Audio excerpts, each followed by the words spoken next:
Hi guys, this is part 2 of our trip to Seattle, and like I've mentioned, we came to Seattle mainly because we are going on a cruise to Alaska and we are going with Royal Princess. So I've been on a cruise before back when I was younger, but this will be Jiawi's first time on a cruise, so we are very excited. And as you may know, we are trying to hit all 50 states in America, and we wanted to get to Alaska National Park as well, and we decided to just go there via cruise. So when we went in, I was actually very amazed by the interior. I wasn't expecting it to be like decked out in gold fittings, and it really made the place very grand. And because our rooms weren't ready yet, so everyone was just like hanging around the main area, and we were just being entertained by these two singers. They also started drinks service where the waiters will be like walking around taking your orders. You can get like alcoholic drinks, beer and soda if you want. Also a tip for those who are going there next time, head straight up to the deck at 17th floor. It's less crowded and you can like sit or nap on these sun chairs. We got the room with balcony, and even though it's much more expensive, I feel that it's worth every penny because it's less claustrophobic and you get a very nice view every single day. And especially if you have motion sickness, you definitely need the balcony so that you can get like fresh air into the room.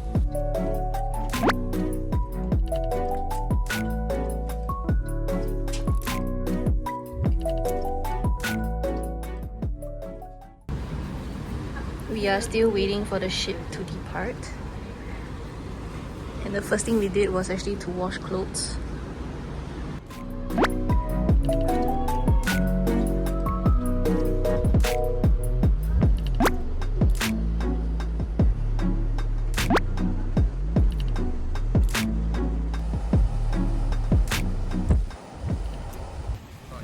This is a public service announcement. If you have motion sickness, you will want to get a strong medication because when it moves, it's crazy. So my husband had to visit the clinic to get this for me. I actually brought the ginger pills from Blackmore, but it didn't really do anything for me, so I highly recommend getting this brand.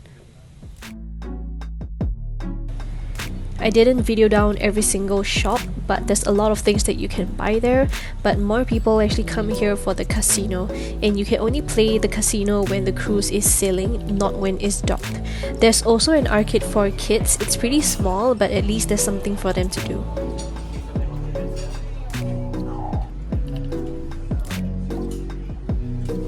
I also love how the gym is full of treadmills, and the gym is also where you can sign up for exercise classes, and it's near the main eatery, so you can like go to the gym after you eat.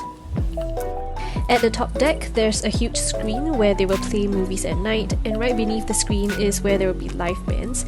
And there's also like a few jacuzzi around where the water is nice and warm, but these spots are always taken up pretty quickly. And if you don't like the gym, you can also run outdoors. There's a running track on the deck, but because the weather is pretty cold, I'm not sure if you want to do that.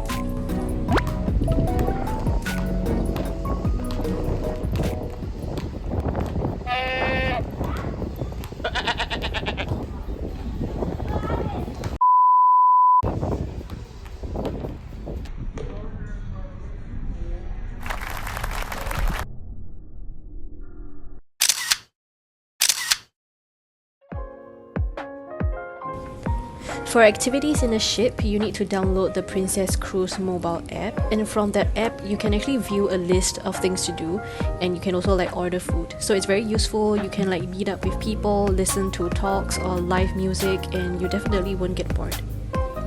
So one of the days we actually joined this Friends trivia because my husband loves watching Friends, but he got most of it wrong anyway. Or if you're like introverted and you don't want to hang around too many people, there are board game days, and you can choose more board games in the library. So for us, we just played with Scrabble. For morning exercises, you can go for Zumba classes or sign up for spin class. And for some of these activities, you actually need to be Princess Plus and above to do it for free. And at around 7 to 8 p.m, there will be performances at the Princess Theatre. So the first night was to watch Mighty Quinn and his juggling skills, and we also get to enjoy Canada Got Talent contestant who got the golden buzzer, Stacey K. Her voice is so good and so powerful, we really enjoyed her performance.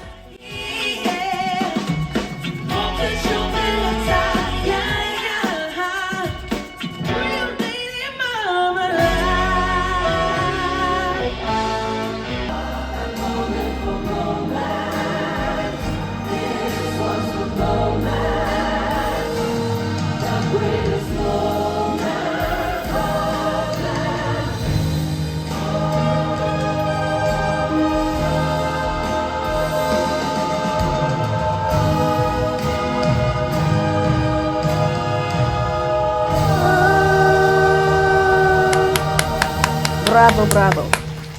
And if you are a night owl and still energetic, there is also silent disco for you to join. The main dining area is called the Horizon Bistro and Horizon Court, and the difference is that Bistro has more light food like sandwiches, bread, desserts, and the court has more international food, so we frequent there more often. The food selection may be similar every day, but they do try to change up a few of them, so you do get some variety.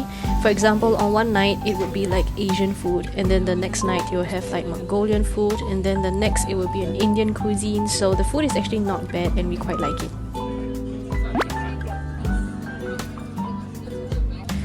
Another favorite dining spot of ours would be Allegro. If you don't like the chaos of finding your own seats and selecting your own food, this is like a restaurant style.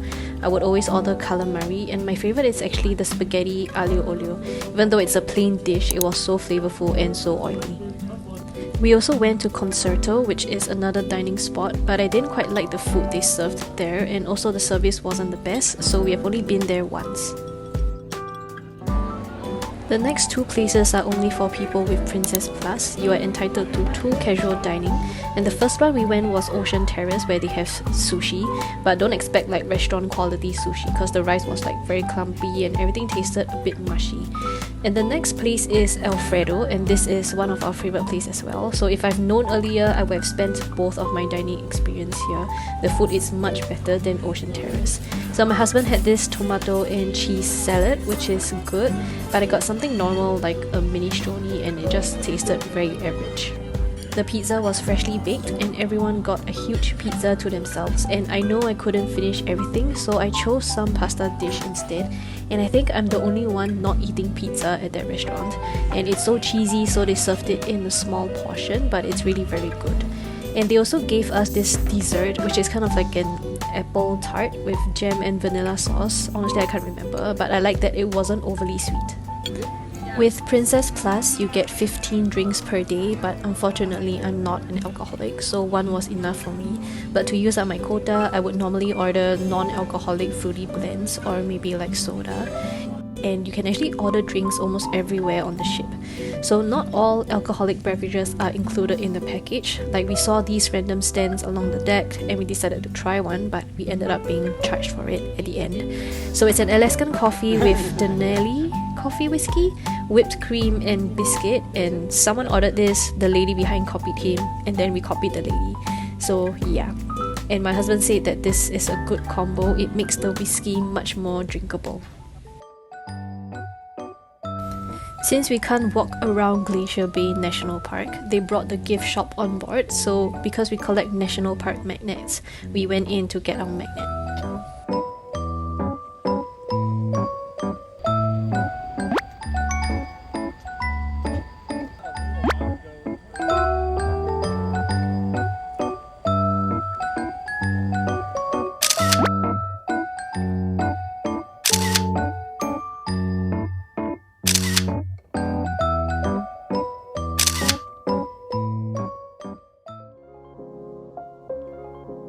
For our first adventure, we were docked at the city Juneau in Alaska.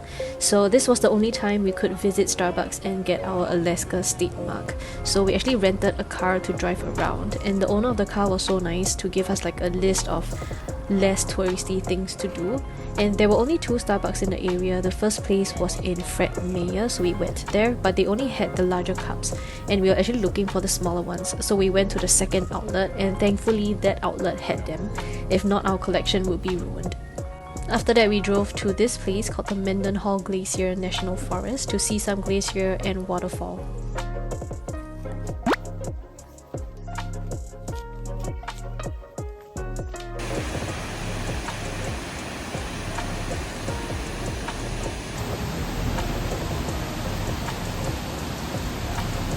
This place was also recommended by the car guy. So it's the National Shrine of Saint Therese. I read that she devoted herself to doing missions and God's work in Alaska. So a bishop built this shrine as like a retreat house to bring God's people closer together.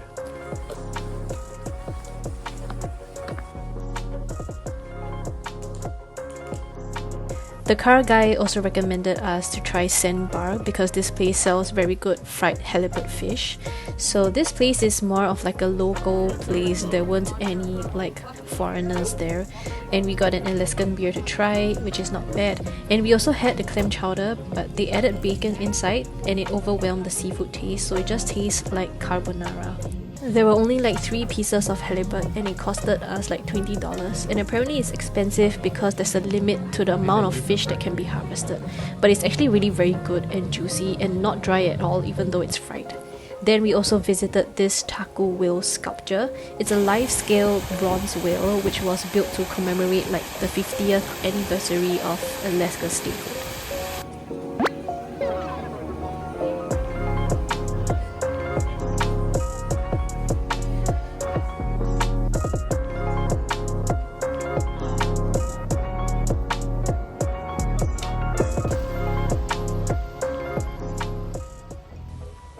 For the next adventure, we actually head out to the city called Skagway, and because there's like a landslide near the pier, they couldn't like dock the ship, so all the passengers had to sit on this lifeboat to get to shore.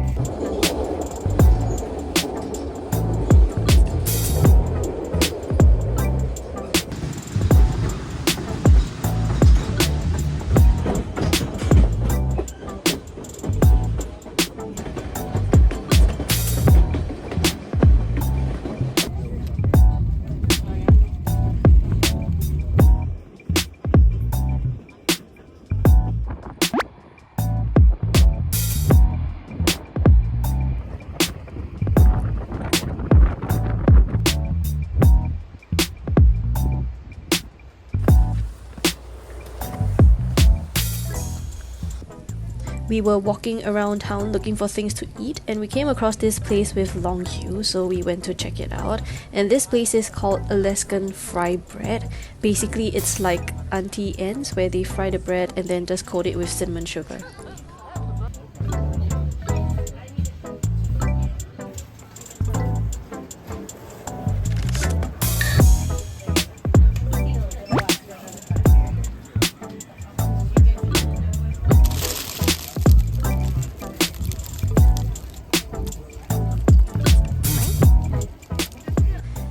Then we walked past this ice cream shop and we saw people queuing, so of course we went to queue as well. And we ordered peach as well as berry ice cream, and both were really very good.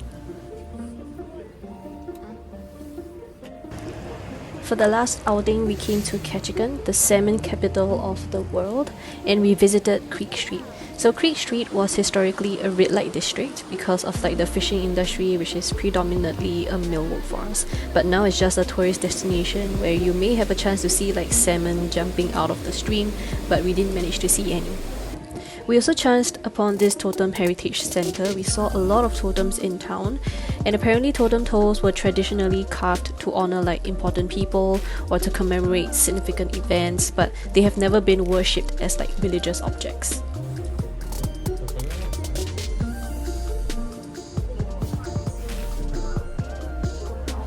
And no outing is complete without local desserts, so we came to this crepe shop and we just ordered like a standard banana split to try, and it's actually not too bad.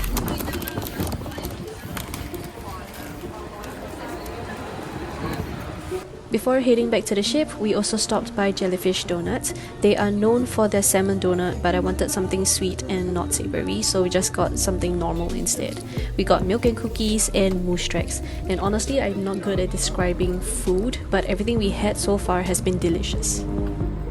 And on the second last day, we were docked in Canada, but we only had 2 hours to explore, which seems a bit of a rush, so we stayed back. And this is the end of our vlog. Thanks for watching. Bye bye!